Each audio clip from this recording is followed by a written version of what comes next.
resumencito teórico tipo machete mío, así que vamos viendo de acá un poco y vamos aplicando a los ejercicios. Bueno, la termodinámica, ¿sí? Miren, la palabra nos indica termo, que tiene que ver con calor, y dinámica con potencia, ¿sí? Entonces ustedes tienen acá arriba, en la parte de definiciones de la guía, ¿sí? En el glosario vamos a basar en el calor, que es una forma de energía que fluye de un sistema a otro por diferencia de temperaturas, ¿no es cierto? Eso más o menos empezamos con este concepto, ¿sí? La termodinámica estudia el intercambio de energía, ¿sí? Que puede ser como calor o puede ser como trabajo, por eso calor o trabajo, que ya vamos a ver la formulita después. Si hablamos de calor, por diferencia de temperaturas, tenemos el principio cero de la termodinámica que nos dice si dos cuerpos están en contacto entre sí, al cabo de cierto tiempo, estos igualan su temperatura. Ahí tenemos como ejemplo un ejercicio que está en la guía, que es el vaso de agua con un hielito adentro, ¿sí? ¿Qué pasa? El agua está caliente, le pongo un hielo para enfriarla, ¿verdad? Bueno, ¿qué va a hacer? El agua se va a enfriar y el hielo obviamente se va a calentar, ¿sí? Si está a 0 grados o menos de 0 grados, lo que va a hacer es aumentar su temperatura, superar esos 0 grados y llegar, supongamos, a 10 grados, entonces el hielo se va a derretir, se va a transformar en agua y voy a tener un sistema homogéneo donde voy a tener toda agua a la misma temperatura, ¿sí? Los dos cuerpos que estaban en contacto terminan igualando sus temperaturas. ¿Bien? ¿Estamos de acuerdo? Entonces vamos a hablar de sistemas. Ese vaso con hielo es un sistema, es el sistema que nosotros analizamos en este caso, ¿sí? Ese sistema es parte de un universo, pero me voy a remitir al sistemita del que estamos hablando, ¿sí? Con entorno nos vamos a referir al resto del universo. Bueno, los sistemas pueden ser abiertos, cerrados, aislados, adiabáticos, eso después lo van a ver bien ustedes en el teórico, ¿sí? Entonces nos vamos a la definición de energía como la capacidad del sistema, de ese sistema, del vaso con hielo, de realizar trabajo o de intercambiar calor. En el caso del vaso con hielo, se intercambia calor. En otros sistemas se realiza trabajo. Y puede ser que ocurran ambas cosas a la vez también, ¿no es cierto? Bueno, entonces definimos trabajo, la fuerza que actúa a lo largo de una distancia. Eso ya lo saben, fuerza por distancia, y el calor, la energía intercambiada entre el sistema y el entorno que están a distintas temperaturas, ¿sí? Bueno, vamos a hablar de variables termodinámicas, ¿sí? Que van a ser la presión, el volumen, la temperatura y la fracción molar, X, ¿se acuerdan? Y vamos a hablar de variables de estado, ¿sí? Que son independientes. En cambio, las variables termodinámicas dependen todas entre ellas. Vieron que en los gases tenemos una fórmula que las relaciona, P por B igual a N por R por T. Todas dependen de todo. En cambio, las variables de estado son independientes. Y como variable de estado, vamos a conocer las siguientes. U, energía interna. H, entalpía. S, entropía. Y G, energía libre de Gibbs. Después las vamos a ver. Calor y trabajo no son funciones de estado. ¿A qué me refiero con que si son o no son funciones de estado? Con funciones de estado nos referimos a que tenemos una situación inicial y una situación final.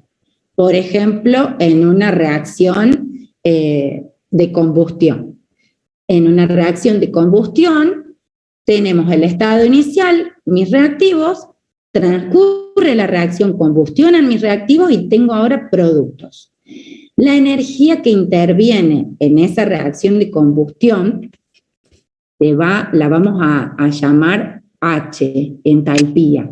Es el calor que tiene que ver con una reacción química, puntualmente. ¿Bien? Bueno, vamos a tener un delta H, un cambio de energía. Tenía esta energía en los reactivos y ahora tengo esta energía en los productos. Pero en realidad lo que mido es la liberación de energía o la absorción de energía, si le tuve que entregar calor para que ocurra. Y si liberó energía cuando ocurrió de manera espontánea la reacción, entonces libera energía. Y yo mido esa energía, ese salto, o libera o absorbe. ¿Qué tipo de energía? Calor, calorías, ¿sí? ¿Me siguen hasta acá? Sí, profe, pero si podéis un poco más despacio. Sí, por favor. Yo les voy a decir así todo rápido la parte teórica porque si no, no nos va a servir la clase, ¿sí? Me quiero ir a los ejercicios y en los ejercicios ustedes les va a caer la ficha, ¿sí? Bueno, esto de las funciones de estado. Entonces, en cambio, si hablamos de la temperatura, que es una variable termodinámica, acá arriba, la temperatura, ¿qué pasa? La temperatura hace un gradiente, se va calentando, calentando, calentando, calentando. Yo mido punto a punto lo que va ocurriendo en el sistema. Puedo medir la temperatura ahora, en 5 minutos, en 10 minutos, en 20 minutos, en 1 hora. ¿Se entiende? En cambio, una función de estado no puedo medir lo que va pasando. ¡Plaf! Pasó y tenía una cosa inicialmente y ahora tengo otra al final. Eso es una función de estado.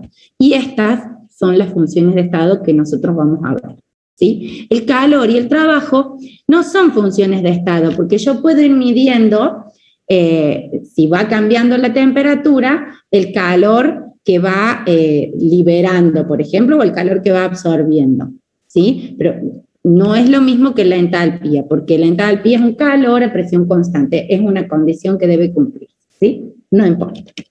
Bien, y entonces ahora nos vamos a la primera ley. El principio cero decía que dos cuerpos a distintas temperaturas entre ellos van a intercambiar calor hasta que lleguen a la misma temperatura. La primera ley es esta famosa de que la energía no se destruye, se conserva. ¿Y qué hace? Si no se destruye, se transforma, ¿sí? Eso es el primer principio, la primera ley de la termodinámica. Entonces, yo les dije que voy a llamar U a la energía interna del sistema. Y con energía interna nos referimos a todas las energías, desde la energía vibracional del átomo, ¿sí? A la energía cinética que ya vieron en física, a la potencial que vieron en física. O sea, si ese cuerpo, ese sistema puede hacer un trabajo, tiene energía potencial, cinética, tiene movimiento, ¿bien? Entonces, la primera ley nos define que el cambio de energía de un cuerpo va a ser igual al calor más el trabajo. O sea, se va a transformar o en calor o en trabajo, o en ambas cosas, ¿sí? No va a desaparecer y no va a absorberla y quedársela. O sea, se va a transformar, ¿sí? Entonces, fíjense que esto es lo que yo les hablo. Tenemos un estado inicial y un estado final. Estado inicial A, estado final B. Si hablamos de trabajo y calor, puedo ir por este camino y tengo un trabajo 1 y un calor 1. O puedo ir por este camino y tengo un trabajo 2 y un calor 2. Pero si hablamos de energía interna, si hablamos de entalpía, si hablamos de entropía, o si hablamos de energía libre de Gibbs, vamos a tener un estado inicial y un estado final. Entonces, ¿qué voy a tener? Un delta U. Un delta, una diferencia. Delta es la diferencia, es decir, estado final menos el estado inicial. Voy a tener U inicial y U final. H inicial y H final. Entonces voy a tener delta H. Bien. Ahora vamos a tomar una convención de signos. Este es el sistema. Si se realiza un trabajo sobre el sistema, este trabajo va a ser positivo. Y si le entrego calor a un sistema, ese calor va a ser positivo, ¿sí? Y pensemos, con positivo lo relaciono con que gana. ¿Qué gana? Energía. Si le entrego calor al sistema, energía para el sistema. Si le hago un trabajo sobre el sistema, aumenta la energía del sistema. En cambio, si el sistema tiene que realizar un trabajo, ¿qué hace con la energía? La pierde. Libera. Claro, la libera, y si quieren la relacionan con la palabra pierde, la libera. No la pierde porque no se destruye, él la pierde, pero la gana alguien. ¿Sí? Se transforma en trabajo, y ese trabajo es negativo. Y si libera calor, el calor es negativo. Esa es la convención de signos que vamos a tomar. Entonces vamos a decir que el calor Q es la transferencia de energía entre dos cuerpos a distinta temperatura. ¿Sí? El sistema pierde calor, entonces es exotérmico y el calor es negativo, ¿cierto? El proceso es exotérmico. Me empiezo a familiarizar con esto. Exo libera calor. Endo absorbe calor, gana calor, y entonces ese calor es positivo. ¿Sí? Exotérmico y endotérmico tiene que ver con el calor. ¿Sí? Las reacciones que son exotérmicas liberan calor. Entonces, en ese caso voy a tener los reactivos que dan productos más un calor liberado en los productos. O sea, lo piensan el calor como un producto más de la reacción. ¿Se entiende? En cambio, si el sistema es endotérmico, a los reactivos les voy a tener que agregar calor. Hay reacciones que no transcurren solitas. Necesito darles yo calor. Entonces, si a los reactivos les agrego calor, obtengo los productos. ¿Sí? En este caso, el calor es positivo. Y en este caso, el calor es negativo, se libera. ¿Bien?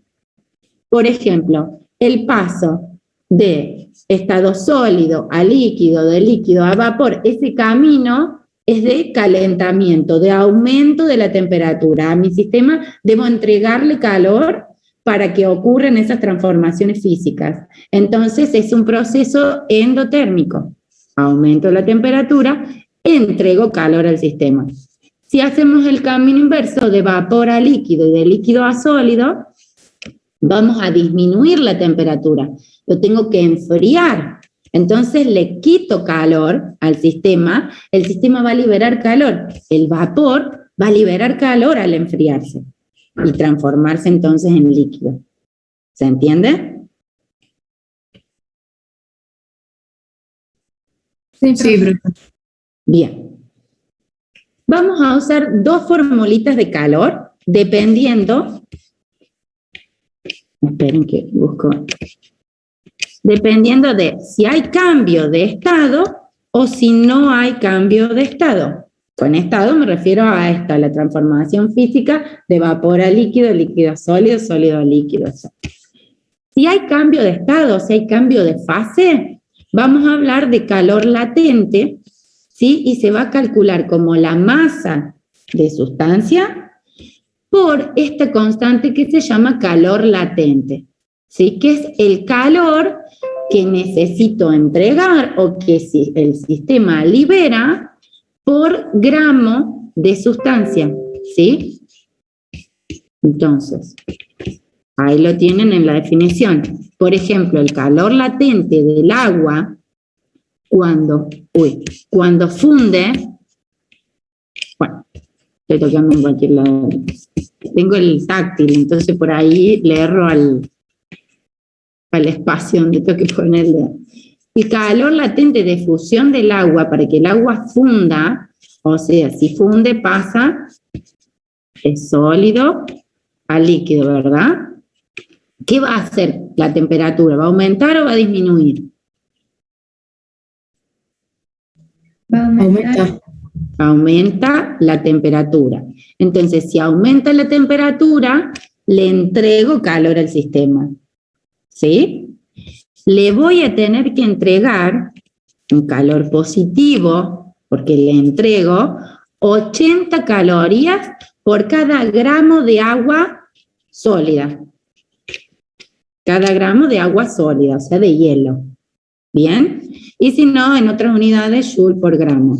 Pero son las calorías, o sea, la energía que le tengo que entregar por masa de la sustancia. Si estuviéramos en el camino inverso de líquido a sólido, voy a hacer hielo en el freezer, entonces el líquido va a liberar calor, va a perder calor. ¿Qué calor va a liberar? Menos 80 calorías por gramo de líquido, de agua líquida que tengo. ¿Sí? Es el mismo calor para el proceso de fusión o para el de solidificación. Es el mismo calor. Se llama calor latente. Entonces, el calor que involucra un cambio de estado es la masa por el calor latente. Y si no hay cambio de estado, es la masa por un calor específico, que es cuando no hay cambio de estado, y por el delta T. O sea, si el agua se calentó, si el hielo se calentó, no hablamos de cambio de estado, tengo agua a 5 grados centígrados y se calienta a 20. Bueno, el delta T es 15, 20 menos 5, ¿sí? Y lo multiplico por el calor específico. El calor específico, a diferencia del latente, son las calorías que le tengo que entregar o que libera el sistema por gramo de sustancia y por grado centígrado que aumenta o disminuye. ¿Se entiende? Por eso es distinto, las unidades son distintas y la formulita es distinta. Cuando hay un cambio de fase, ¿qué pasa con delta T?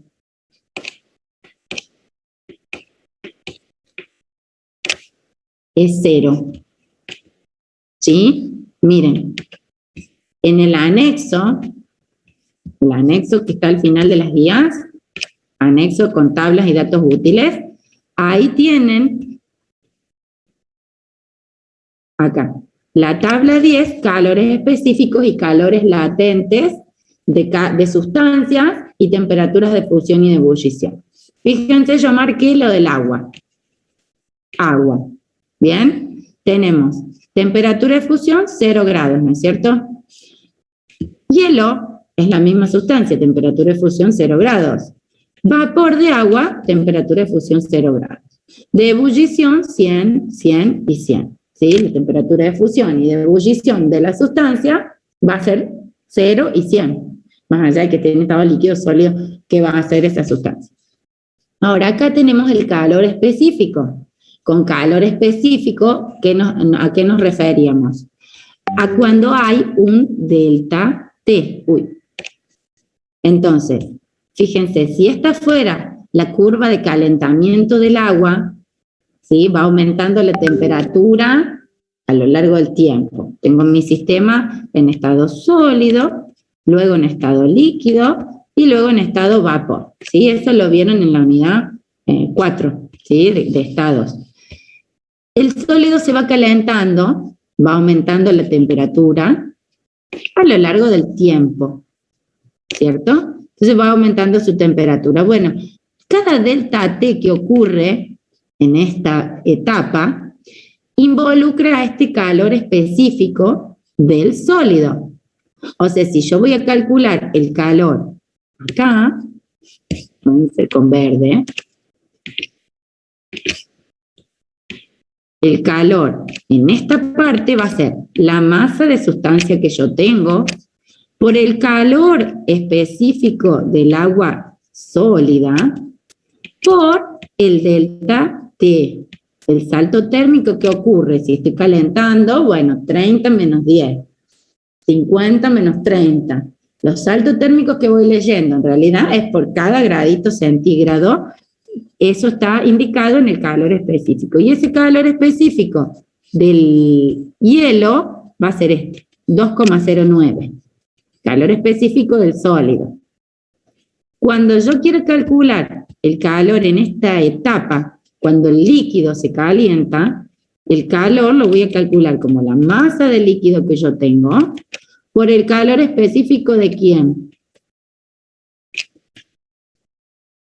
Del agua en estado líquido, que es 4,18,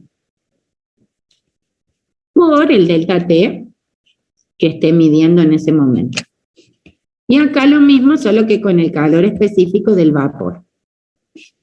Ahora, si yo calculo el calor latente de vaporización en esta etapa, cuando el líquido pasa a vapor, cuando hierve el agua en la olla, ¿sí? Se vaporiza. Ese calor lo voy a calcular como la masa de agua que yo tengo en la olla por el calor latente de vaporización. Calor latente de fusión, 3,35 por 10 a la 5, 3,35 por 10 a la 5 y 3,35. ¿Sí? No importa en qué estado está, si líquido, sólido o vapor. El calor latente es de la sustancia.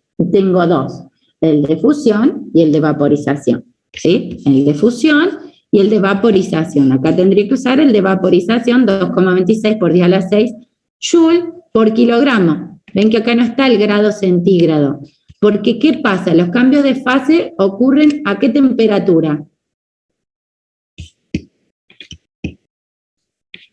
¿Cómo es la temperatura cuando cambia de fase? Constante. Que en este caso, ¿no es cierto? Nosotros sabemos que el agua se evapora a los 100 grados centígrados y funde a los 0 grados centígrados, ¿sí? Entonces, este gráfico, cuando yo lo miro, ¿qué pasa? Bueno, yo estoy acá a menos 10 grados centígrados. Tengo hielo a menos 10 grados centígrados. Se va calentando, aumenta la temperatura, flechita, aumenta, llega a 0, tengo hielo a menos 10. Hasta que llega a 0, o sea, se calentó hasta 0. Cuando llegó a 0 empezó a derretirse el hielo. Pero, ¿lo hace de manera instantánea? No, demora ahí, se va derritiendo hasta que toda la masa se derrite. Y mientras se va derritiendo, la temperatura no cambia. Lo hace siempre a 0 grados centígrados. Está en equilibrio el hielo con el líquido a la misma temperatura, ambos a 0 grados.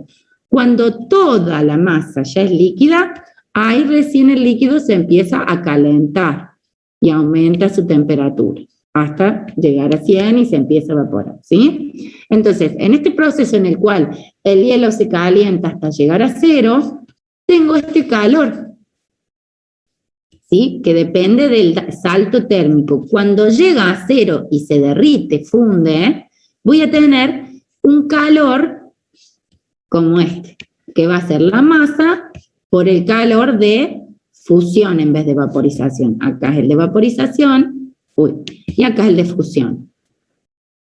¿Sí? Más o menos. Sí, se entiende, profe. ¿Se entiende? Voy rapidazo, yo sé que voy rapidazo, pero bueno. Bueno, acá hay una primera parte en el ejercicio 1. Digo, pero ustedes yo sé que me reentienden porque son reinteligentes. Así que, miren, en el ejercicio 1 se los voy a dejar para que analicen este asunto con la profe, ¿sí? Que los procesos a veces son espontáneos y a veces no, ¿sí? Cuando es espontáneo, evoluciona el sistema solito, ¿sí? Y se libera calor hasta alcanzar un estado energético más estable, ¿sí? No necesita intervención de nadie ni nada. En cambio, cuando no es espontáneo, tengo que hacer algo, ¿sí? Para que ocurra. Por ejemplo, si quiero que el agua bulla, hierva, bueno, tengo que agregarle calor al sistema para que se evapore. Yo intervengo, ¿bien? Pero ustedes después ven eso. Vamos a ver el ejercicio 2, que tiene que ver con esto del calor. El calor que intercambian los cuerpos y que depende cuánto calor, puede ser que mi hielo simplemente se caliente o que mi hielo se derrita, se caliente, se derrita, se transforme en líquido y ese líquido se caliente también, ¿sí? Y ahí tenemos como varios procesitos y varios calores. Entonces vemos primero el 2. Dice, una persona bebe 4 vasos de agua fría, ¿tá? A 3 grados centígrados del agua, diariamente. El volumen de cada vaso es de 250 mililitros. Bueno, entonces el volumen de agua que va a tomar va a ser 4 por 250 mililitros. 4 vasos de 250 mililitros cada uno, ¿sí? ¿Cuánto calor tiene que suministrar el cuerpo de la persona para elevar la temperatura del agua a 37 grados, que es la temperatura corporal nuestra? ¿Sí? Vamos a tomar agua. Al agua la tomamos, cuando tenemos calor, la tomamos fría. ¿Para qué? Para refrescar, ¿cierto? Tenés calor, tomas un trago de agua fría y te refrescas. El agua, cuando entró al sistema de tu cuerpo, se calienta. Mi cuerpo está caliente, tengo calor. Y además la temperatura corporal interna es alta. Entonces el agua se calienta. Si el agua se calienta, le libera calor a mi cuerpo y mi cuerpo, le saca calor a mi cuerpo. Por eso mi cuerpo se enfría. ¿Bien? Ahí lo vemos.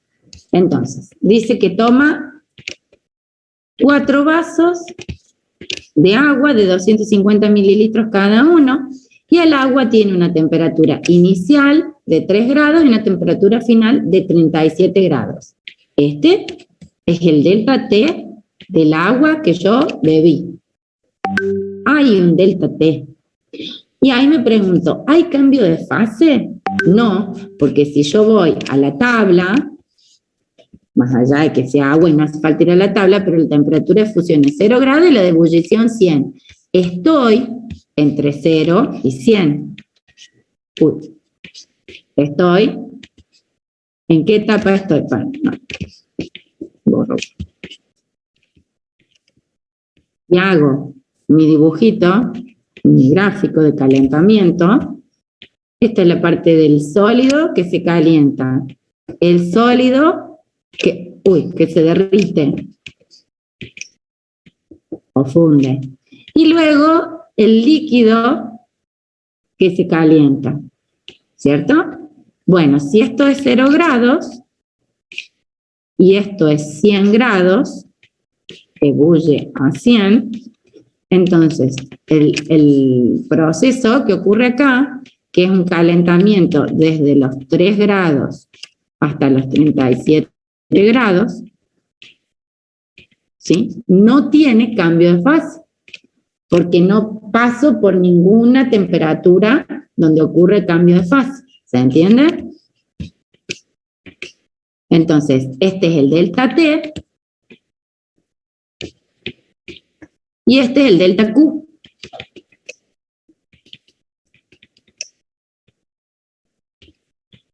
Ese va a ser el salto de calor o el calor que absorbe porque está aumentando la temperatura. Entonces le estoy entregando calor al sistema. Entonces es un calor positivo. ¿Bien? Entonces, al sistema le entrego calor. ¿Quién es el sistema? Mi cuerpo. No, perdón, el sistema, bueno, es mi cuerpo y esto le ocurre al agua. Tengo el agua que aumenta su temperatura, ¿sí? Es decir, que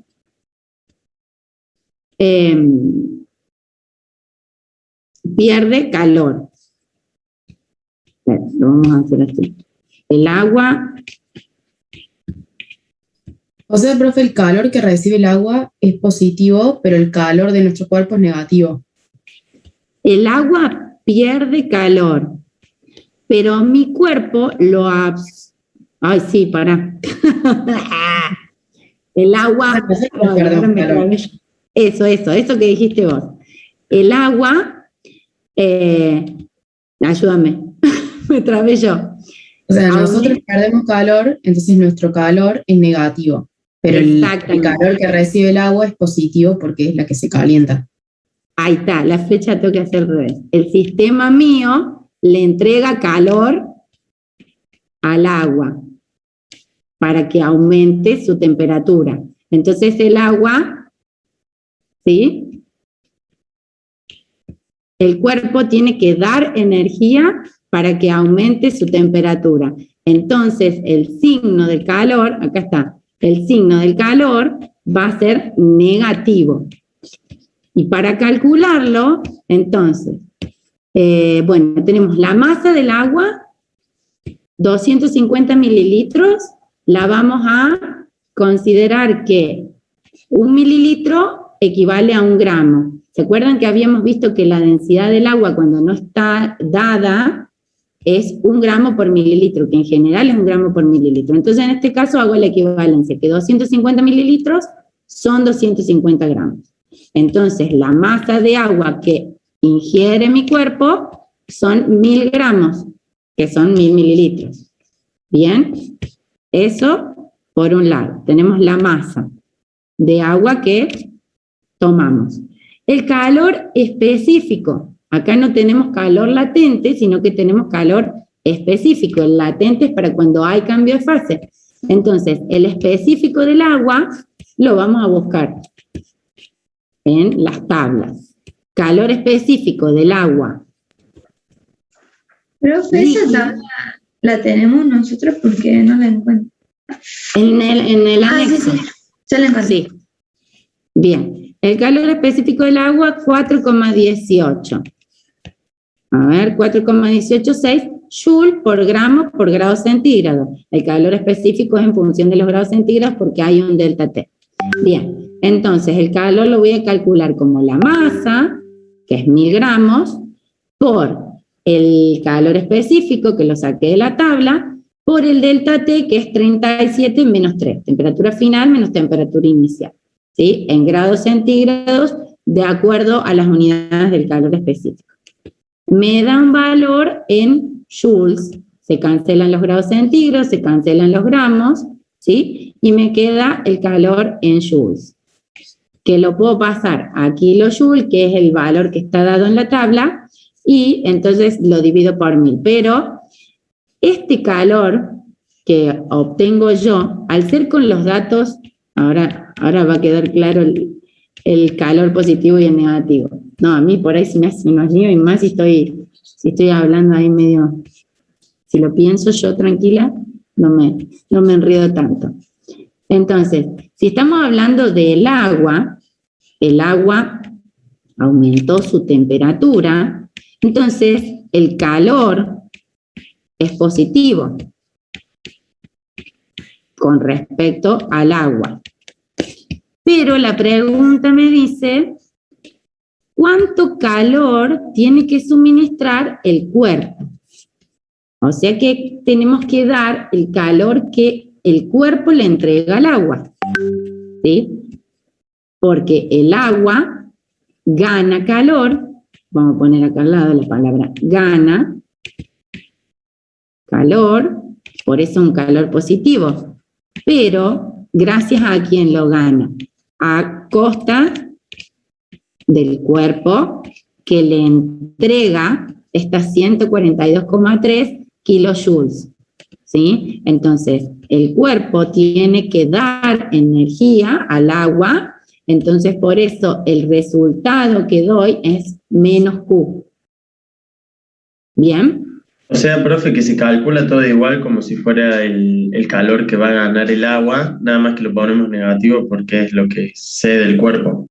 Exacto, porque vos no tenés, el cuerpo es un sistema demasiado complejo, en cambio el agua tiene un calor específico, tenés el salto térmico del agua, vos también tenés el salto térmico de tu cuerpo, pero ¿cómo haces determinar el calor específico? Entonces, con respecto a la sustancia agua, vos tenés el valor del calor, ¿sí? Del calor por cada gramo y por cada grado centígrado que cambia.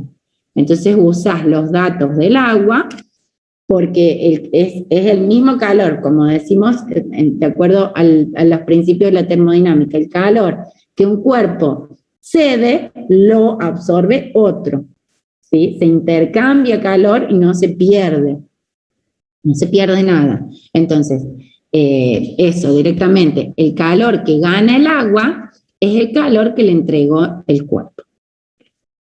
Bien, ahora en el apartado B, dice, ¿cuánto calor pierde el cuerpo? Otra vez me pregunta el cuerpo, si se ingiere 8 gramos de nieve a 0 grados centígrados. ¿Sí? Si ahora en vez de tomar agua, comemos nieve.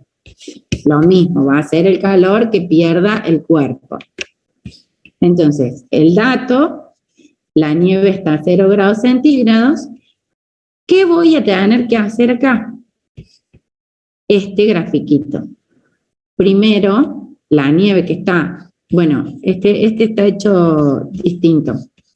Está a 0 grados centígrados, temperatura constante, y luego aumenta la temperatura hasta los 37, que yo sé que es la temperatura corporal. ¿Sí? Si hacen el otro grafiquito que hago yo, de calor y temperatura, sería, tenemos el sólido, tenemos el cambio de fase y tenemos el líquido. Si yo tengo nieve a 0 grados centígrados, voy a estar acá.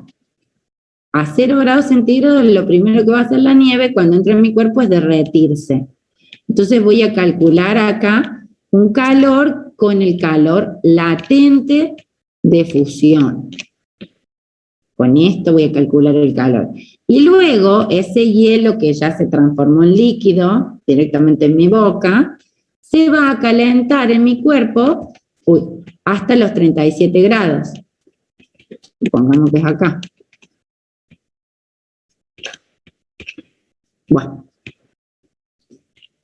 En esta etapa voy a usar el calor específico o el calor específico del líquido. Calor específico del agua líquida para calcular el calor cuando se calienta, o sea, igual que antes. Solo que antes no tenía esta parte, que es la fusión.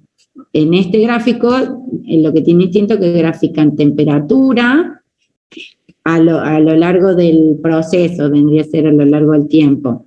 ¿Sí? Entonces, a temperatura constante, durante cierto tiempo, va a cambiar de fase y luego va a aumentar la temperatura. Entonces, ¿qué hago? Voy a tener un Q1 y un Q2, porque los voy a calcular por separado, porque el Q1 en el Q1 hay cambio de fase. Esperen que este archivo no es mío. Pero si no, podríamos calcularlo con el otro si hay cambio de fase. Si hay cambio de fase, vos tenés que usar el calor latente. Claro. ¿Sí? Pero no podés usar el otro calor. A ver acá cómo está calculado. Bueno, 800 gramos de nieve lo pasó a kilos porque tenemos el dato del calor. Acá hace que delta T, acá, claro, pone que se haría así, pero el delta T va a ser, acá está, el delta H de fusión, no, bueno, yo no lo hago. Yo tengo mi archivito, a ver, después lo miran ustedes. Fíjense, acá este es el mío, yo no se los paso porque yo lo tengo medio desprolijo. ¿Ven? Pero yo tengo mi calor, el calor de fusión y el calor de calentamiento. Este es sin cambio de fase. Entonces, el delta Q1 va a ser la masa por el calor latente de fusión. Y el delta Q2 va a ser la masa por el calor específico del líquido que se calienta. Por este delta T, ¿sí? Acá ocurre el cambio de fase a T constante. Tengo el delta Q1. Y acá ocurre el calentamiento con un delta T, un salto de temperatura. Entonces, la masa es 800 gramos. Los valores del calor latente y de fusión y el calor específico del líquido, lo importante es que tengan siempre las mismas unidades. ¿Sí? Si yo lo tenía como 80 calorías por gramo, lo paso a joules por gramo, eso es con una tabla de conversión de unidades, que están por acá. Acá. Calorías a joules. Si quieren lo pasan con esa conversión. Acá, a ver, vamos a ver los valores que usa. 3,35 por 10 a la 5 es el calor. latente de fusión. Funde, ahí está, borro esto para que se vea. No sé si yo estoy confundida o las formulitas ahí están mal explicadas. El calor de cuando el hielo funde, fusión, ¿sí? Va a ser el calor latente de fusión por la masa. Este es el calor latente de fusión que está en la tabla. Calor latente de fusión, 3,35 por 10 a la 5 joule por kilogramo. Entonces, si es joule por kilogramo y yo tengo los 800 gramos, ahí está pasado a kilogramo. Kilogramo, 1000 gramos. Este es, ven que lo que me confundió a mí, este es el Q1, ¿o no? O yo estoy loca, chicos, de acuerdo a lo que ustedes me están siguiendo hasta ahora del lío que les hice. Este es el Q1. La temperatura es constante. Claro, a temperatura constante, por eso digo, yo estoy loca, y el Q2 están al revés los numeritos, por eso. Y el Q2 es el que tiene un delta T, de acuerdo al dibujito, ¿cierto? Bien, entonces acá, el Q1 es este, con cambio de fase, y el Q2 es sin cambio de fase con salto térmico. Y profe, ¿por qué tienen el signo menos? Ah, claro, ella ya directamente acá pone el signo menos, eso es otra cosa. Yo directamente hago que el calor total es la sumatoria del Q1 más el Q2. Cambio de fase, calentamiento. Hago todo el cálculo, más allá de que las unidades sean las mismas o no, que esto yo lo tengo en joule por gramo y allá está en joule por kilogramo, ¿no? Bien, entonces me da en joules. Y este es el calor ganado por la nieve. Eso es positivo, como antes. Yo seguí con el mismo criterio. Ahora, si yo tengo que dar el calor que pierde el cuerpo, es el mismo valor, pero con el signo negativo. Acá está planteado como que son calores que se pierden, que el cuerpo va a perder, que le va a entregar a la nieve que ingiere, ¿sí? Entonces directamente está puesto el signo negativo adelante. Lo hacen al criterio de ustedes, ¿sí? Entonces acá se calcula el calor total, que es la suma de los dos calores negativos, porque previamente se puso el signo negativo en la fórmula, ¿sí? Pero si ustedes quieren, ven el signo negativo es porque el cuerpo entrega energía para elevar la temperatura del agua, ¿sí? Pero eso lo hacen como a ustedes les parezca. Pueden hacer directamente, siempre y cuando no se confundan. Si están hablando del agua que se calienta, el calor va a ser positivo. Ahora, si les preguntan, bueno, se calentó gracias a que alguien le entregó ese calor, ¿cuánto calor perdió el otro cuerpo? Bueno, el mismo calor, solo que negativo. Es convención de signos. ¿Sí? Sí, profe. Bien. Después vamos al 5. En el 5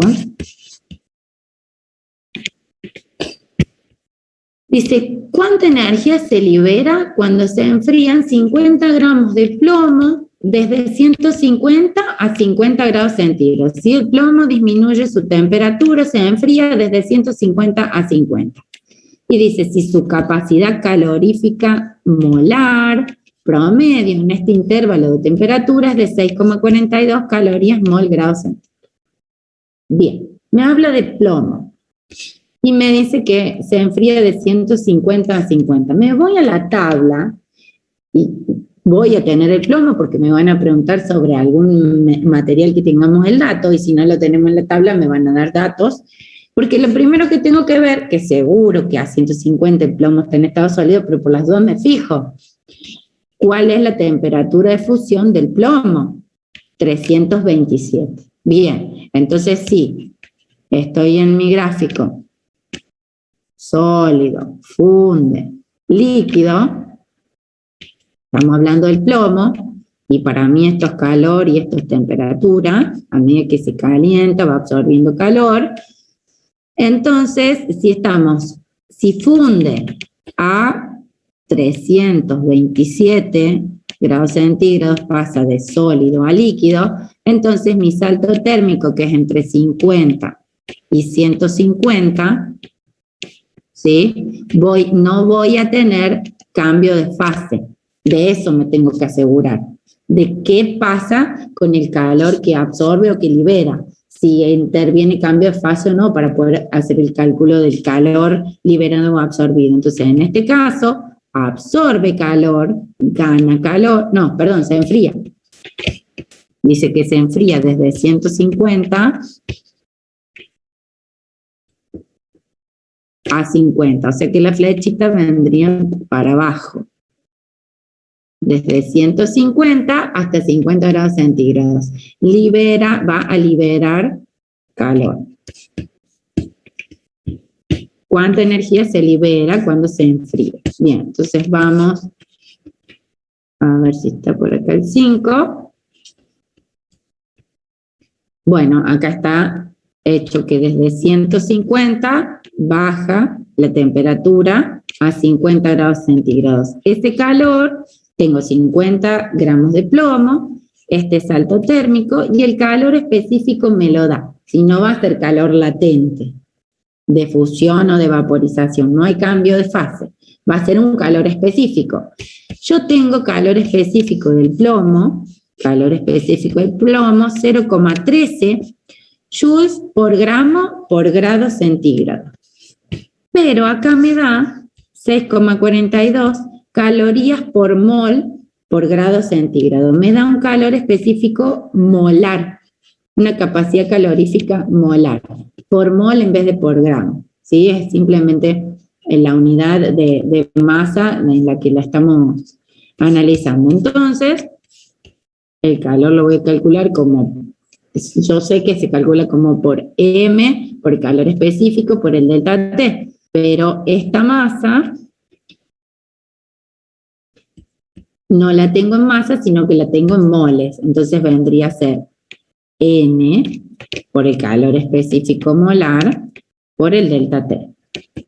El número de moles, porque si yo voy a hacer acá está, mol, se tiene que cancelar con mol, de la capacidad específica que tengo en moles. Entonces, ¿qué hago? Tengo masa de plomo. Bueno, con el peso molar, digo, un mol de plomo pesa 207,2 gramos, que saco de la tabla periódica. Los 50 gramos de plomo son estos moles. Entonces, esos son los moles que van a usarse para calcular, ¿sí? Para este salto térmico, cuando hablamos de plomo, se necesitan 6,42 calorías por cada mol, por cada grado centígrado que cambia ese mol, ¿sí? Y tengo estos 0,2413 moles. Fíjense que la temperatura final es 50 y la inicial es 150. Entonces tengo que hacer temperatura final, acá, por eso en el mío, en esto también yo no estaba de acuerdo. Temperatura final, temperatura final 50 menos temperatura inicial 150. Entonces, esto me está dando el signo. El calor me va a dar negativo debido al signo del delta T. Por eso, ustedes siempre hagan temperatura final menos temperatura inicial y de esa manera les va a quedar el signo que corresponda al calor que están calculando, sin necesidad de ponerse a pensar.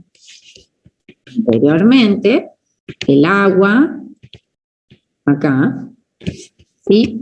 La temperatura final era 37 y la inicial era 3. Se calentaba. Por eso me daba un calor positivo. Y si estoy hablando del agua, es que el agua se calienta y lo sé por el salto térmico. Entonces, el signo del calor me lo da el delta T.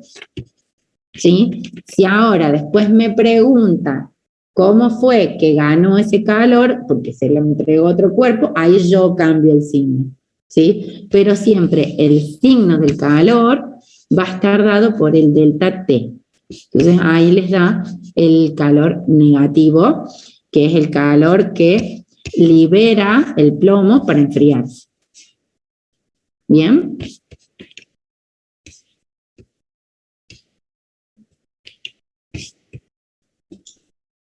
Profe, yo tengo una pregunta. O sea, Sí. para darnos cuenta si hay cambio de fase, ¿nos guiamos con la temperatura de ebullición?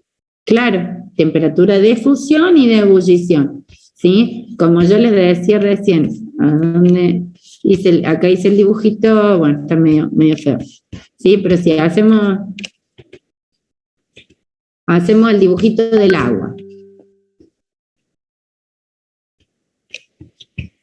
Si haces el dibujito del agua y decís, bueno, vos tenés agua a 40 grados centígrados y la vas a calentar a 120. Y bueno, vos sabiendo la temperatura de ebullición que es 100, te das cuenta que primero se va a calentar el agua líquida. Vas a tener un Q1. Después esa agua líquida se va a vaporizar. Vas a tener un Q2, que lo vas a calcular de otra forma. La masa por el calor latente de vaporización. Y después el vapor se va a sobrecalentar, se va a calentar hasta 120. Y vas a tener un Q3, que lo vas a calcular con la masa por el calor específico del vapor, por el delta T que ocurre acá, que serían 20 grados. Y acá tenés un delta T de 60 grados. ¿Sí? Te vas Claro, abajo sí. siempre en las temperaturas de fusión y de ebullición. Nos conviene hacer siempre el gráfico, ¿no, profe? Hacerlo, visualizarlo, fijarse, más si se trata de una sustancia que no conocen, venir a ver acá, a ver el aluminio. El aluminio funde a 660, así que antes de 660 está sólido. Si el delta T que te da es abajo de 160, ya está, olvídate, va a ser el sólido calentándose o enfriándose. ¿Sí? Si ahora ya te da entre 700 y 1200, bueno, va a estar líquido, ¿sí? Funde a 660 y ebulle a 1450. Te vas a fijar en las temperaturas de fusión y de ebullición de la sustancia. El 6 dice, ¿qué cantidad de calor se necesita para convertir? Ahí estamos, 20 gramos de hielo, que está a menos 10 grados centígrados, en agua líquida a 50 grados. ¿Sí? ¿Cuánto calor total? Si tengo hielo a menos 10, se va a calentar, va a fundirse, se va a transformar en líquido, y el líquido se va a calentar, el agua líquida, hasta 50 grados centígrados. Bien, entonces acá sí tenemos esto que estábamos diciendo. Vamos a tener un calor 1, en donde se va a calentar el hielo desde menos 10 a 0 grados, un calor 2, en donde el hielo se va a derretir a temperatura constante, y un calor 3, en donde el líquido se va a calentar hasta 50 grados centígrados. Entonces Q total va a ser Q1 más Q2 más Q3. ¿Sí? Estos son mis datos. Entonces voy a calcular, a ver acá sí creo que está bien. Ahí está. Q1 es M por el calor específico del sólido, del agua sólida, por el delta T. El delta T va a ser 0, delta T 0 menos 10. ¿No es cierto? Entonces el delta T, ¿cómo me termina quedando? Positivo. Positivo. Entonces el calor es positivo, porque sí, el hielo se calentó, ganó calor, aumentó su temperatura. Entonces, el calor 2, que es el calor donde ocurre el cambio de fase, va a ser la masa por, bueno, acá está, como delta H, ¿sí? Si quieren lo llaman delta H o yo directamente le llamo calor latente. Acá creo que en el apuntito está, eso yo no que, no, delta H vendría a ser el calor latente, el calor que interviene en el cambio de fase.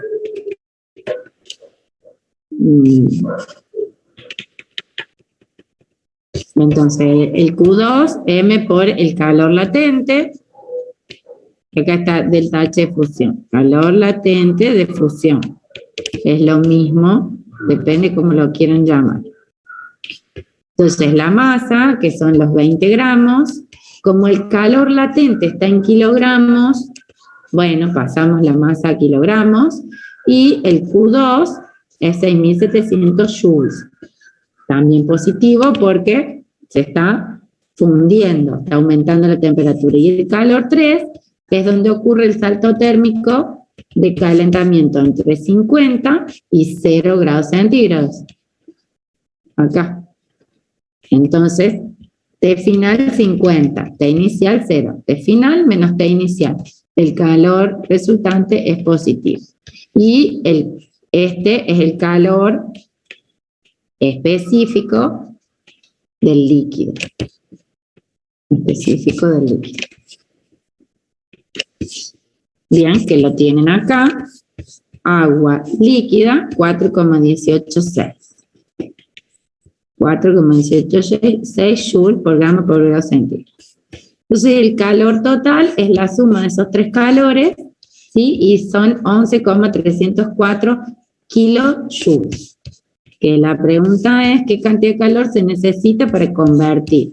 Si es un calor que se le entrega, ¿sí? Entonces es positivo para convertir ese hielo en un líquido. Desde menos 10, pasó el hielo desde menos 10 a 50 grados centígrados. Aumentó la temperatura, entonces se le entregó calor a ese sistema. Entonces el resultado es positivo, tal como me indican todos los delta T. En el otro caso calculábamos lo del agua, pero me decía cuánto calor le entregó el cuerpo. Entonces el cuerpo de la persona perdía calor y ahí ponía el signo puesto. ¿Sí? Si no, el signo siempre está dado por el delta T que usamos. ¿Bien?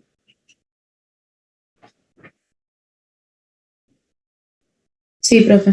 Ahí, hasta ahí, tenemos visto todo con respecto a lo que se refiere a calor. Y nosotros hablamos de esta situación de que el cambio de energía en el sistema es igual al calor más el trabajo. Entonces ahora vamos a ver qué pasa, por ejemplo, con respecto al trabajo. Definimos trabajo como trabajo mecánico, ¿sí? Y si hablamos de trabajo de expansión, ¿sí? Es P por delta B.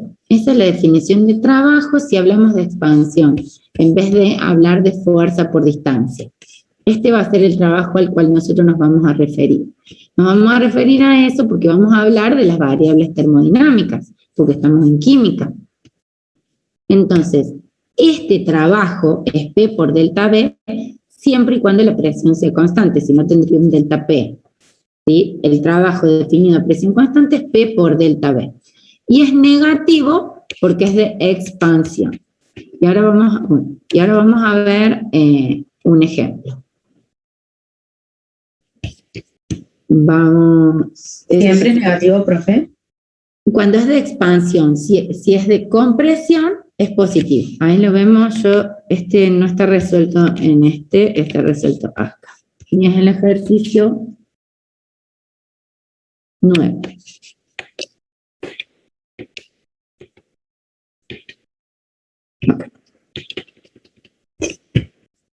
Me parece que sí está resuelto. ¿Ven? El 9 es de trabajo, es el único que hay, creo, en la guía. Dice, calcular el trabajo realizado contra la presión atmosférica para que ustedes entiendan cómo un sistema químico, termodinámico, va a realizar o se le va a realizar un trabajo. El trabajo realizado, calcular el trabajo realizado contra la presión atmosférica cuando se forma hidrógeno al disolver 20 gramos de magnesio en un exceso de ácido clorhídrico diluido a 27 gramos. O sea, tengo una reacción química de magnesio que se diluye en ácido clorhídrico, magnesio más ácido clorhídrico, se forma cloruro de magnesio y se libera hidrógeno. Y el hidrógeno es un gas. Y si es un gas, se expande. Y si es un sistema a presión constante, o sea, no le estoy haciendo una presión ni le estoy quitando presión, entonces vamos a imaginar que fuera un sistema con un émbolo y que directamente cuando la reacción ocurra y se libera el gas hidrógeno, el émbolo va a subir. ¿Sí? Entonces se realiza, el sistema realiza un trabajo a contrapresión al entorno. ¿Sí? Entonces es de expansión. Se expande, el sistema realiza un trabajo. Entonces, ¿qué habíamos dicho? Tengo mi sistema. Si hacemos un trabajo sobre el sistema, gana energía. Es un trabajo positivo. Ahora, si el sistema realiza trabajo, pierde energía, entonces es un trabajo negativo. Entonces, por eso ya va el signo negativo cuando es un trabajo de expansión. ¿Sí? Profe, pero, o sea, no entiendo, perdón, no entiendo quién hace el trabajo. Los moles de hidrógeno se formaron. Ah, ok. Profe, Exacto. ¿puede volver a repetir eso de cuándo es positivo y cuándo es negativo, por favor? ¿Dónde está? Acá. ¿Sí? Tengo mi sistema. Sí. Hago un trabajo sobre mi sistema, para que cambie el color. O sea, que tuviera eso que te dije. Tenés acá, no sé, moles gaseosos. Bueno, vamos a hacerlo más grande. Moles de una sustancia y tenés un émbolo. Si vos le aplicás, por ejemplo, una presión, lo comprimís, le estás haciendo un trabajo. Lo estás comprimiendo, le haces un trabajo. Entonces, que es de compresión, le estás dando energía al sistema, lo estás aplastando, le estás vos aplicando una fuerza y le estás haciendo un trabajo. Entonces, ese va a ser un trabajo que gana tu sistema, que alguien le hace al sistema. En cambio, si resulta que el sistema, por X motivo, por ejemplo, se produce una reacción química y se libera un gas, y ese gas entonces se expande, tiene la posibilidad de expandirse, entonces hay una expansión. Entonces, el sistema hace trabajo sobre el entorno. Entonces, hace un esfuerzo, digamos. Esos moles de gas movieron al émbolo. Hicieron un trabajo sobre el émbolo. Perdió energía el sistema al hacer ese trabajo. Entonces, bien. Para hacer los cálculos me dice, tengo 20 gramos de magnesio, y me pregunta, bueno, el trabajo, para ver, supongo que me pregunta el trabajo. Sí, ahí está. Entonces, bueno, tengo acá los pesos, hice el balance de la reacción, tengo el peso molar del magnesio, el peso molar del ácido clorhídrico por 2, el peso molar del cloruro de magnesio, el peso molar del hidrógeno gaseoso. Si el hidrógeno hace el trabajo, entonces voy a calcular los moles de hidrógeno producidos con 20 gramos de magnesio, ¿sí? Porque este es el que hace el trabajo. 24 gramos de magnesio producen 2 gramos de hidrógeno. 24 gramos de magnesio producen 2 gramos de hidrógeno porque es 1 a 1. No lo hago en moles, lo hago en masa porque ahora tengo masa. Los 20 gramos de magnesio van a producir 1,67 gramos de hidrógeno. Ese 1,67 gramos de hidrógeno los paso a moles, 1 mol, 2 gramos, estos moles. Y entonces con estos moles de hidrógeno, yo voy a vincular con la formulita de los gases ideales, que acá tenemos un resumencito.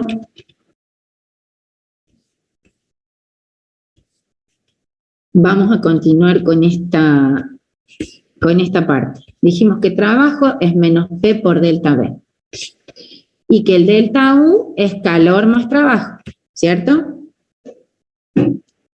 Ahora, si trabajo es menos P por delta B, lo puedo reemplazar acá. Delta U igual al calor menos P por delta B, que vendría a ser trabajo. Lo reemplacé. ¿Bien? ¿Estamos hasta ahí? Sí, profe. Sí, profe. ¿Me siguen? Bien. Vamos a seguir, así ya nos vamos introduciendo en el otro concepto.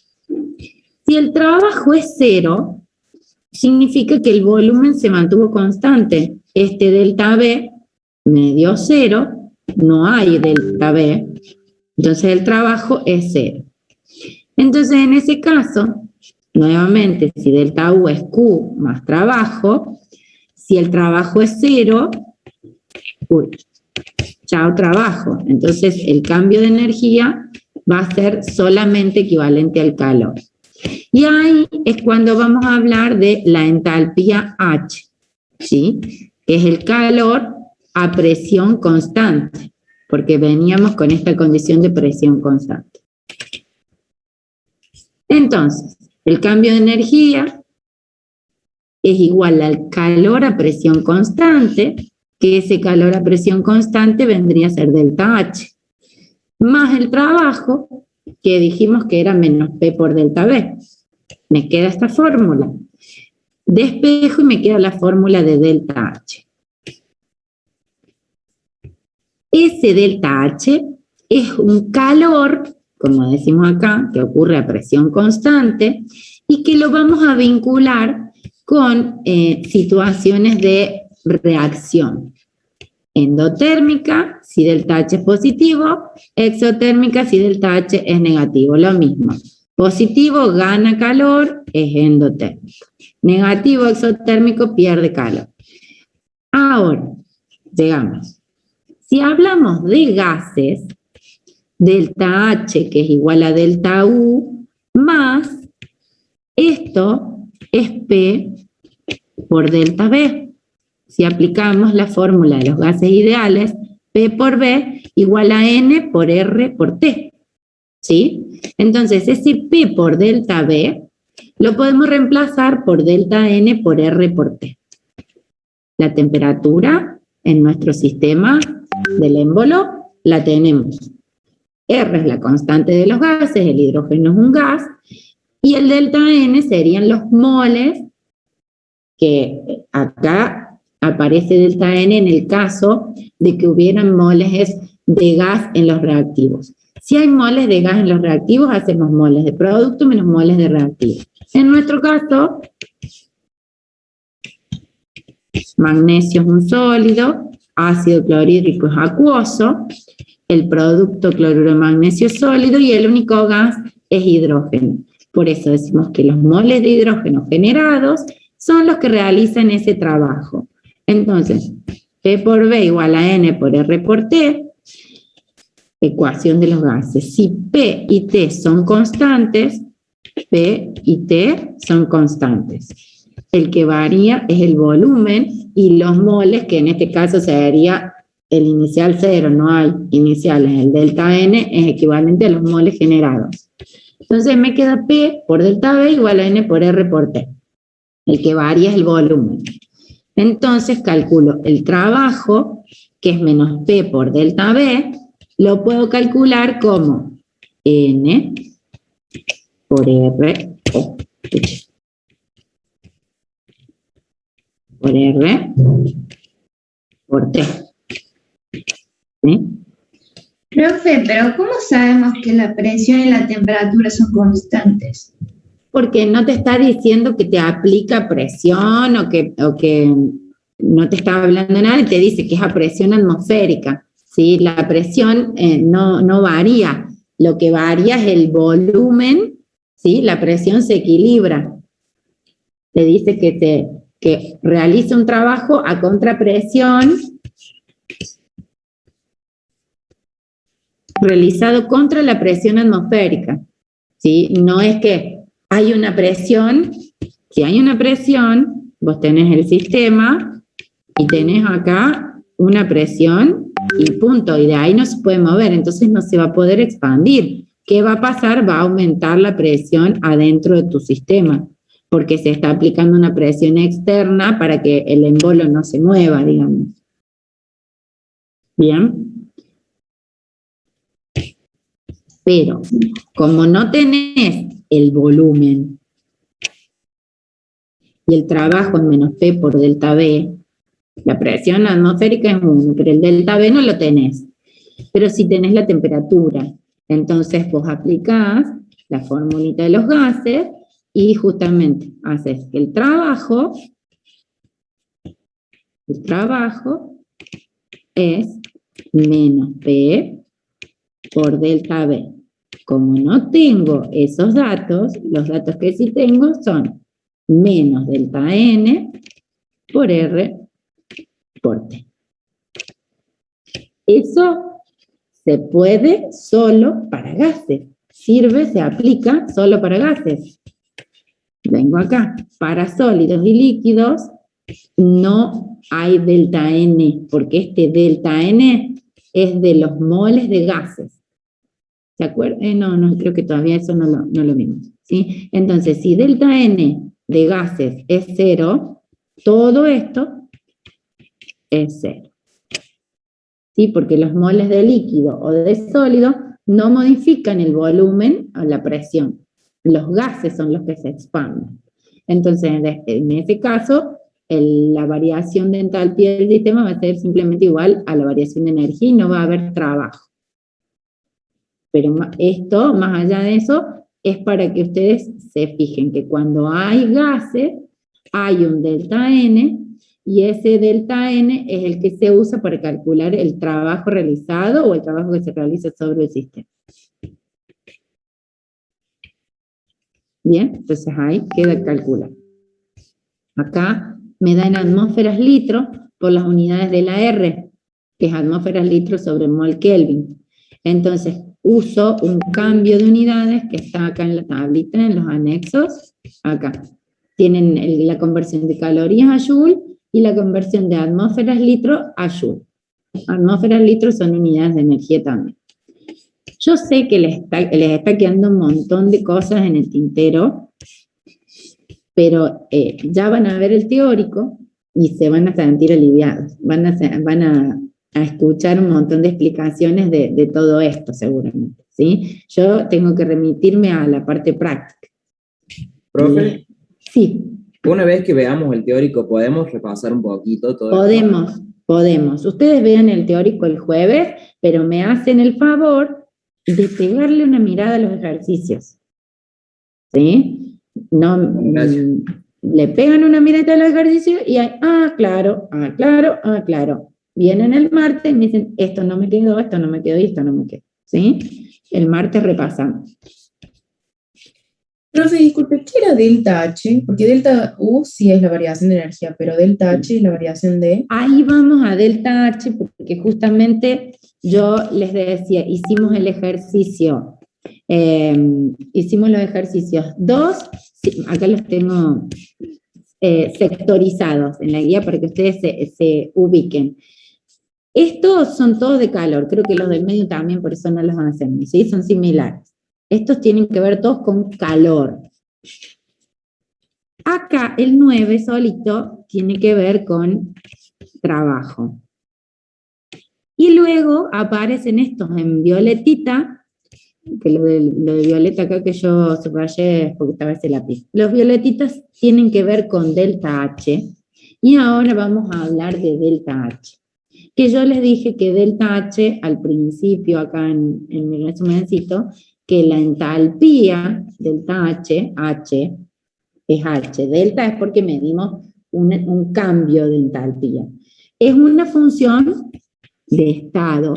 Y al ser una función de estado, significa que puedo determinar el estado inicial y el estado final del sistema, no cómo ocurrió el cambio. Por eso hay un delta H y no hay HHH. Bien. Acá vimos rápidamente que la entalpía es el calor a presión constante. Es el calor intercambiado, pero a presión constante. ¿Bien? O sea que entalpía van a ser calorías, van a ser joules. ¿Sí? Solo que ocurren a presión constante. Es una propiedad extensiva y es una función de estado. ¿Sí? No es como la temperatura que tiene un gradiente, taca, taca, taca. Es extensiva porque imagínense que hablamos de la combustión, la quema de un papel. ¿Sí? Quemamos esta hoja de papel, la quemo. Al quemarla libera energía la combustión de esta sustancia. Bueno, van a ser calorías. Las calorías que libera la combustión de esta hoja van a ser, supongamos, 10. Si quemo 2 hojas, van a liberar cada una 10 calorías. Entonces, depende de la masa. Si tengo una hoja, libero 10 calorías. Si tengo 2 hojas, libero 20 calorías. Es una propiedad extensiva, ¿sí? Depende de la masa. Y eso lo recalco porque después vamos a ver el delta H, la entalpía, por mol. No es lo mismo por 1 mol que por 2 moles. ¿Se entiende? Por eso digo que es una propiedad extensiva. En la convención de signos, como les decía, es lo mismo que para el calor, ¿sí? Si es calor positivo, si es una entalpía positiva, es porque la reacción necesitó que le entreguemos calor. Ganó calor el sistema para transcurrir el proceso. Y si es un delta H negativo, es porque perdió calor, o sea, liberó calor, o sea, es exotérmico el sistema o la reacción. Y ahora vamos a hablar toda esta parte que la tengo como muchas cosas juntas, ¿sí? Vamos a hablar de delta H. Este delta H está definido acá, tiene un cerito acá arriba que sería, esa me da las condiciones estándar, porque la entalpía depende de las condiciones, si está dijimos a presión constante, bueno, a una presión y a una temperatura tiene un valor, y a otra presión y a otra temperatura tiene otro valor. Entonces en las tablas vamos a encontrar en condiciones estándar, que es 1 atmósfera y 25 grados centígrados. Y vamos a definir a la entalpía estándar de formación de un mol de sustancia a partir de sus elementos en sus estados estándares. Y esto sería kilojoule por mol. Esto vendría a ser, por ejemplo, acá, que el ácido bromhídrico se forma a partir del hidrógeno y del bromo, los dos en sus estados estándares. Estado estándar, el estado normal en la naturaleza, ¿no es cierto? El hidrógeno es hidrógeno 2 gaseoso y el bromo es bromo 2 líquido. Cuando reaccionan, forman el ácido bromhídrico, que es un gas, y se libera esta energía, y este es el delta H de formación estándar del ácido bromhídrico, que lo voy a encontrar en las tablas. Voy a bajar ahora de calor específico y latente, pasamos a lo que sería funciones de estado, datos termodinámicos, a 1 atmósfera y 25 grados centígrados. Y acá está el delta H de formación. Sería la energía que requiere un mol de sustancia para formarse, o la energía que libera el mol de sustancia para formarse. Hay sustancias que se forman de manera espontánea y sustancias que no, que para formarlas les tenemos que entregar energía, ¿sí? Entonces ahí tenemos el proceso endotérmico o exotérmico. Si la entalpía es negativa, ¿sí? Dijimos que el proceso es exotérmico, es espontáneo, ¿Sí? Entonces, por ejemplo, para formar un mol de tricloruro de aluminio, se liberan 704,2 kilojoules por cada mol de tricloruro de aluminio que se forma. ¿Se entiende? Sí, profe, creo que con el teórico vamos a unir todo. Sí, con el teórico les va a cerrar más.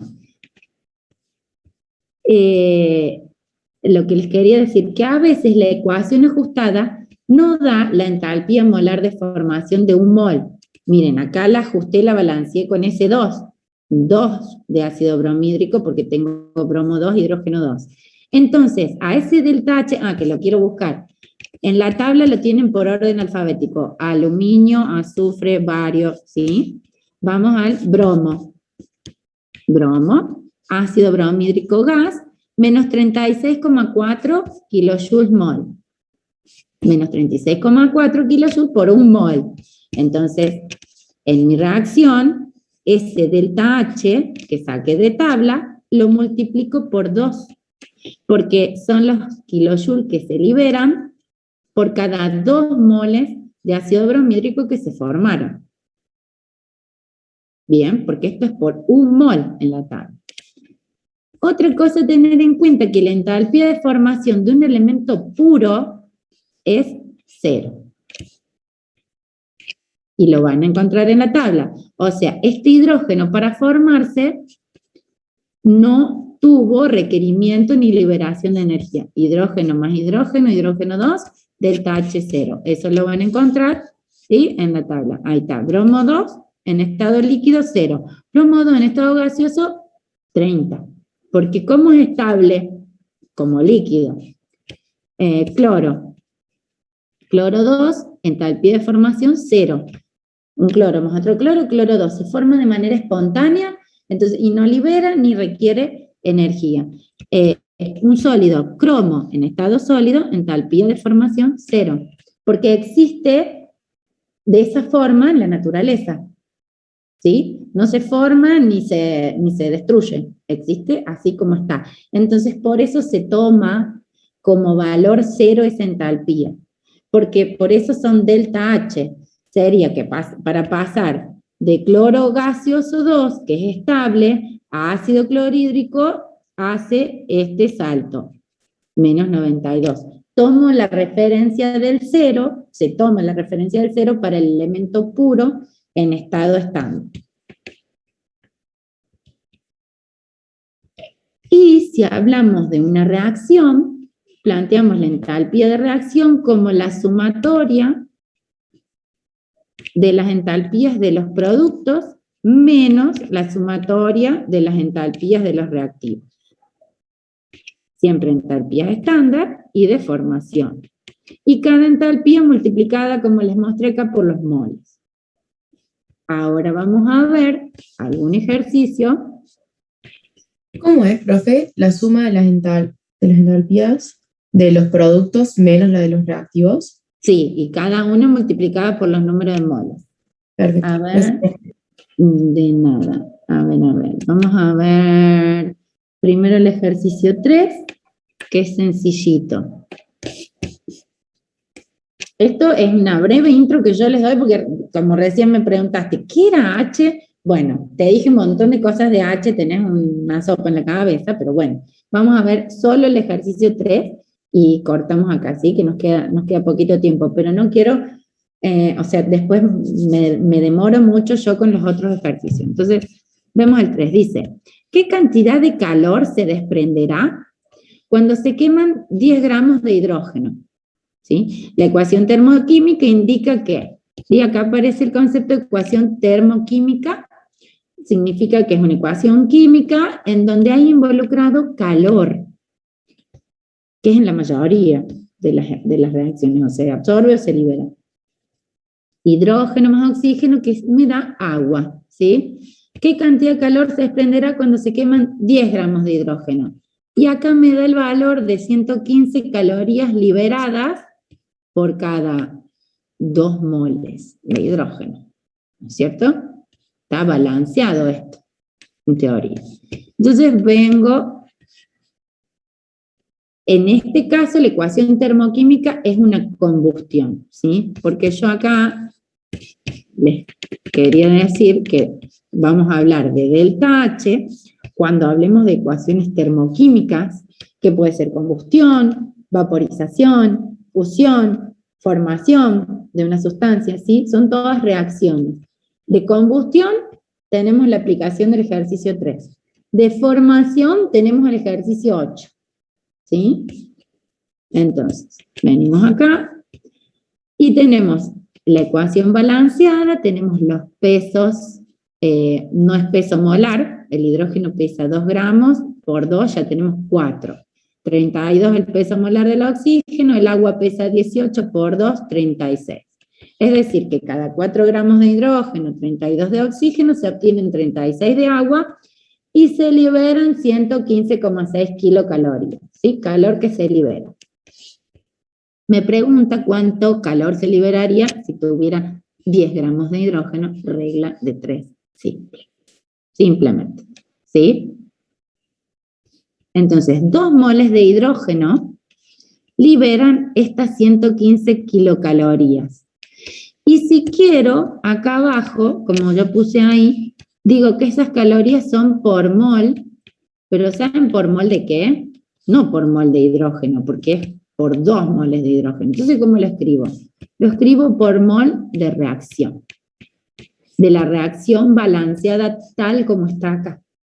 ¿Sí? Por cada mol de esta reacción balanceada de esta forma, se liberan 115 kilocalorías. O sea, si yo tomara por mol de hidrógeno, el balance tendría que ser este. ¿O no? ¿Sí? Ahí tengo un mol de hidrógeno. Para un mol de hidrógeno tengo que tener medio de oxígeno y voy a formar uno de agua. Bueno, ¿cuántas kilocalorías liberaría?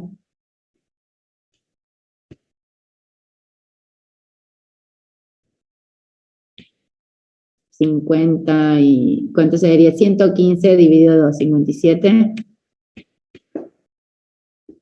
¿Se entiende? No, profe, yo no entendí eso último. No tengo la calculadora, me dicen si este valor justo. Y es 57,8, profe. Bien. Por cada mol de hidrógeno que combustiona y se forma agua, se liberan 57,8 kilocalorías. Por cada 2 moles de hidrógeno, se libera el doble de kilocalorías. Como yo te dije, si quemo una hoja, libero 57 kilocalorías. Si quemo 2 hojas, voy a liberar el doble, 57 por 2. En vez de hablar de masa, hablo de moles, porque las calorías son por mol, ¿sí? 2 moles de hidrógeno liberan estas 115 kilocalorías. Entonces, si hablo que son kilocalorías por mol, son por mol de reacción. Si hablamos de mol de hidrógeno, el balance tiene que ser este. 1, 1 medio y 2. 1 medio y 1, ¿se entiende? Sí, sí. Por 1 mol libero 57, por 2 moles de hidrógeno libero 115. ¿Sí? Eso es explicado por mol. Y acá está bien concreto por masa, ¿sí? Los 4 gramos de hidrógeno, que son 2 moles, liberan 115 calorías. ¿Quién me calcula cuántos moles son 10 gramos? 1 mol de hidrógeno son 2 gramos. 10 gramos dividido 2 son 5 moles, ¿sí? O sea que 2 moles de hidrógeno liberan 115 kilocalorías. Esto. 5 moles de hidrógeno, que son 10 gramos, van a liberar más kilocalorías, porque es una propiedad extensiva que depende de la masa. ¿Bien? Esa es la intro de entalpía que vamos a ver hoy, así ya cortamos la clase, que ya estamos en hora. Y la clase que viene seguimos, ¿sí?, con el ejercicio 8 y el ejercicio 10, que son de entalpía, justamente. Y después ya pasamos, hasta ahí estamos en la primera ley, después, y ya pasamos a la segunda ley de la termodinámica, en donde vamos a hablar de entropía y energía libre de equilibrios. ¿Sí? Dejamos de Perfecto, compartir, profe, muchas gracias. dejamos de grabar, y bueno, espero que algo de todo esto les haya quedado, y bueno, ya con el teórico se van a afianzar los conceptos. ¿Sí? Profe, yo Sí. le quería hacer una consulta del parcial, Ajá. porque, bueno, yo estaba en el grupo en el que usted estaba, en el Zoom, pero Sí. a mí se me bloqueó la cuenta antes de entrar y no pude estar para la asistencia. Y yo le mandé un correo a usted y le hablé por lo web, no sé si lo llevo a ver. Sí, sí, lo vi. Lo que pasa que, bueno, eso es un tema re delicado porque es lo mismo que se te hubiera roto el colectivo de camino al parcial. ¿Qué haces? Claro, pero yo le mandé igual el parcial. No sé si... Sí, pero para eso te hago conectar a Zoom, para yo verte, porque si no, te lo resolvió la vecina que es ingeniera química. Es Bueno. muy complicada esa situación. Yo no te puedo dar una respuesta, no te respondí porque yo se lo comenté a la profe del teórico y bueno, principalmente es ella quien decide, toma las decisiones, la jefa de la cátedra. Así que se evaluará, o sea, veremos qué te corresponde ella, es a ella quien le tenés que preguntar puntualmente, pero la respuesta que yo recibí fue esa. Bueno. O sea, vos tuviste acceso al parcial porque tenés el aula virtual en tu casa, pero si a vos se te rompía el colectivo, vos no ibas a poder hacer el parcial. Y la virtualidad tiene esto que necesitamos tenerlo cerca de alguna manera, porque si no, cuando se hagan las clases presenciales, les vamos a también, te mando por mail el parcial y hacelo y me lo mandas cuando lo termines. Y no, nunca va a ser así. Solo en casa trabajando se hacen trabajos prácticos, así, pero un parcial, lamentablemente, yo te entiendo, es una porquería, pero sería la misma porquería que se te rompe el bondi, digamos, ¿o no? Sí, bueno. ¿Y puedo recuperarlo el parcial ese? Sí, hay recuperatorios, bueno. por supuesto, sí. Bueno. Así que bueno. Bueno, y con respecto, también me habían hecho una pregunta con respecto a que yo dije que no hacía falta justificar las respuestas teóricas. No, chicos, yo no dije eso. Dije que había que justificar todo, que lo que tenía cálculo se justificaba a través del procedimiento del cálculo. Y que las teóricas se justifican por escrito y se saca foto y se manda el PDF. Se debe haber confundido a alguien cuando yo dije, si tenés verdadero o falso, o sea, si tenés que marcar la respuesta correcta, tenés la A, la B, la C, la D, y la C es la correcta. Bueno, vas a decir, la C es la correcta por tal cosa. No hace falta que digas la A es incorrecta por esto, la B es incorrecta por esto. Eso es lo que yo dije, que no hacía falta justificar todo, con que justifiquen la correcta, pero no sé, me entendió mal alguien. Profe, yo tengo una duda también. Sí. Había una de las preguntas en el parcial que hacía referencia al número atómico. No sé si eso alguien está le mal. avisó algo. Sí, nos dimos cuenta, nos avisaron que estaba mal puesta, mal marcada la correcta. Ponele que la correcta era la B y estaba como que era la C. Entonces, si vos marcaste la B porque sabías, el aula virtual te la tiró como incorrecta, pero no te preocupes porque está correcta la tuya, digamos, lo que marcaste vos. Perfecto, ¿Sí? muchas gracias. Sí. Bueno, listo. Eso es todo, chicos. Las notas Sí, las eso te iba a vamos. preguntar. Sí, no sé, capaz que la semana que viene. Sí, danos un tiempito. Bueno, eso es todo por hoy, chicos. Presten atención al teórico, pregúntenle de todo a la profe, así estos ejercicios quedan claros como el agua. ¿Sí? Perfecto, profe, nos vemos la semana que viene. Nos vemos. Gracias. Chao, chao. Profe, gracias.